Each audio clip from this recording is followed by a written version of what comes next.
Biz müsahibə olmayana qədər buradan getməyəcəyik. Birincisi icazəsi yoxdur içərini çəkməyə, ona görə mən sizə məlumat Xeyr, elə bir məhdudiyyətimiz yoxdur. çəkə bilərsiniz, sözdən çəkə bilərsiniz. Biz mətbuat işçiləri və biz bura şikayət əsasında gəlmişik. Biz öz başına bura gəlməmişik. Hal-hazırda Dünən saat 5-ə işləmiş bizə bir siyahat çaldı və siyahada hər tələbənin qarşısında müəyyən məbləğdə borc yazılmışdı. Borcun nə səbəblə yazıldığını soruşduqda isə bizə Təhsil Nazirliyi təhsil haqqımızı yarımçıq ödədiyini və geri qalan məbləği də biz ödəməli olduğumuzu dedilər. Lakin biz rəsmi sənəd tələb etdikdə bizə heç bir rəsmi sənəd göstərilmədi və hər bir tələbə Portal Edu.az-da kabinetinə girərək akademik borcda 0 yazıldığını gördü. Əgər akademik borcda 0 yazılırsa bizdən hansı haqla pul tələb edirlər? Qərbi Kaspia Universitetində tələbələrdən əlavə ödənişlər tələb olunur. Əks halda imtahanlara buraxılmayacağını bildirirlər.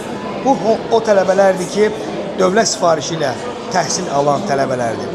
Onlara bildirirlər ki, sizin dövlət tərəfindən ödənişiniz təmin olunmadığına görə müxtəlif rəqəmlər, hər bir tələbəyə bir rəqəm deyilir. 347, 350, 375 manat aralığında pul vəsaiti bildirib ki, ödənilməlidir. Əks halda may ayında olan imtahanlara buraxılmayacaqlar.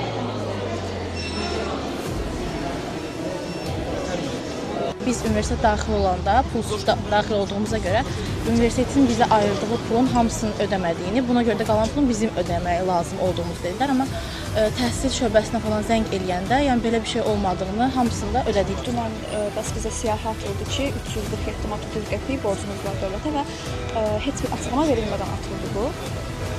Bizdən bu pulu tələb edirlər və verilmədiyi halda imtahanlara buraxılmayacağımızı deyirlər. Dövlət sifarişi bizi dövlət 3900-ü ödəməlidir. Bu da Qərbi Kaspia Universitetinin dekanı tərəfindən deyildi ki, bizə məsələ çatdırıldı ki, bizim illik haqqımızın hamısı ödənməyibdir. Yəni 350 manat dövlətə borcumuz var. Bunu ödəməliyik. Ödəmədiyimiz haqqa maya qədər ödəməliyik.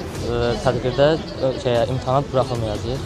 Dekanlığa yaxınlaşdıq ki, nə ilə bağlıdır? Səbəb nədir? Deyir ki, mən bilmirəm, gedin hara şikayət edirsiniz, edin.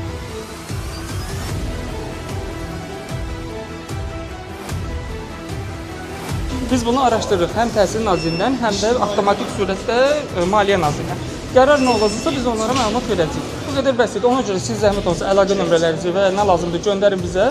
Biz də sizə yekun qərarı verəcəyik. Rəsmi səhifədə siz deyirsiniz ki, biz araşdıracağıq. Bəs bu qədər tələbəyə artıq deyilir ki, birinə 347, birinə 350, bəzilərinə 430 var. Bu nədən yaranır ki? Məlumat artıq tələbələr tərəfindən gedibdir. Yanlışlıq ola bilər. Bizim əməkdaş tərəfindən də olan yanlışlıq ola bilər. Yəni biz də bunu hal-hazırda araşdırırıq. Yekun qərar nədirsə sizə deyiləcək. Baxın, bir qədər əvvəl siz bildirdiniz ki, səhvlik olub. Səhvlik bir tələbəyə qarşı ola bilər, 2 tələbəyə.